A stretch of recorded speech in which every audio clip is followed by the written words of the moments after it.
लगातार एसआईआर पर supreme court में आज सुनवाई है। देखिए, सुप्रीम कोर्ट ने एसआईआर पर चुनाव आयोग को सही ठहराया है।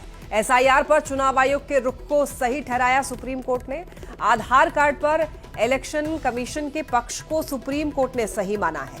आधार निर्णायक प्रमाण नहीं हो सकता है, सुप्रीम कोर्ट का यह कहना है। देखिए, निर्वाचन आयोग की तरफ से कई बार यह कहा गया कि नागरिकता का प्रमाण आधार कार्ड नहीं देता है और ये चैलेंज किया गया जब सुप्रीम कोर्ट में, तो सुप्रीम कोर्ट ने भी इस बात को सही माना है।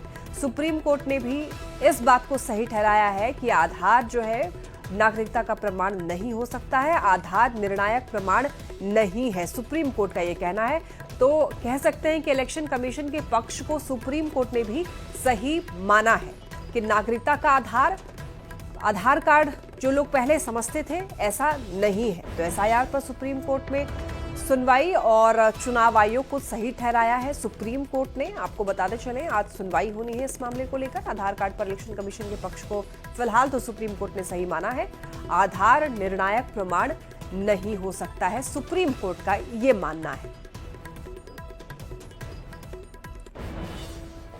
अब देखिए, एसआईआर के बहाने इंडिया गठबंधन जो है वो लगातार एनडीए और निर्वाचन आयोग की मिली भगत का आरोप लगा करके निशाना साध रहा है। इसी बीच देखिए, पटना में आरजेडी दफ्तर के बाहर एक पोस्टर लगाकर निर्वाचन आयोग से लेकर एनडीए सरकार पर निशाना साधा गया है, जिसका जायजा लिया है न्यूज 18 संवाददाता आनंद अमृतराज ने। बिहार में एसआईआर को लेकर सियासत चरम पर है और लगातार सत्ता पक्ष और विपक्ष इस मामले पर आमने सामने है और आरोप प्रत्यारोप का खेल भी चल रहा है। लेकिन इसी बीच में पटना में एक पोस्टर लगाया गया है आरजेडी दफ्तर के ठीक सामने और इस पोस्टर के बहाने सरकार पर हमला बोला गया है और साथ ही चुनाव आयोग पर भी निशाना साधा गया है। इस पोस्टर में तेजस्वी यादव की तस्वीर लगी हुई है और आरजेडी के भाई अरुण कुमार हैं जो प्रदेश महासचिव हैं, उन्होंने ये पोस्टर लगाया है और पोस्टर में लिखा गया है कि वोटर लिस्ट डिजिटल फॉर्मेट की जगह इमेज स्कैन फॉर्मेट क्यों, जनता के लोकतांत्रिक अधिकारों पर चूना लगाने नहीं दूंगा।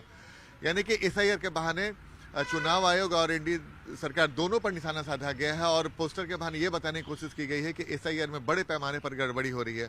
और पिछले कुछ दिनों से लगातार एसआईआर को लेकर जो महागठबंधन है, इंडिया गठबंधन है, वो लगातार एनडीए पे निशाना साध रहा है और साथ ही चुनाव आयोग पर भी निशाना साध रहा है। लेकिन अब बैनर पोस्टर के माध्यम से भी लगातार निशाना साधने का दौर जारी है और इस पोस्टर को देखिए जिसमें कई तरह की बातें लिखी हुई और गंभीर आरोप भी लगाए गए हैं। काटे गए नामों में मृतकों, पलायनों की संख्याओं का अलग डाटा आयोग क्यों नहीं जारी कर रहा है, जिसकी मांग लगातार तेजस्वी यादव या फिर राहुल गांधी कर रहे हैं। और अब इसी मुद्दे पर राहुल गांधी और तेजस्वी यादव के एक साथ दौरा भी होने वाला है एसआईआर को लेकर। तो जाहिर तौर पे चुनावी साल में एसआईआर एक बड़ा मुद्दा विपक्ष के हाथ में लगा है।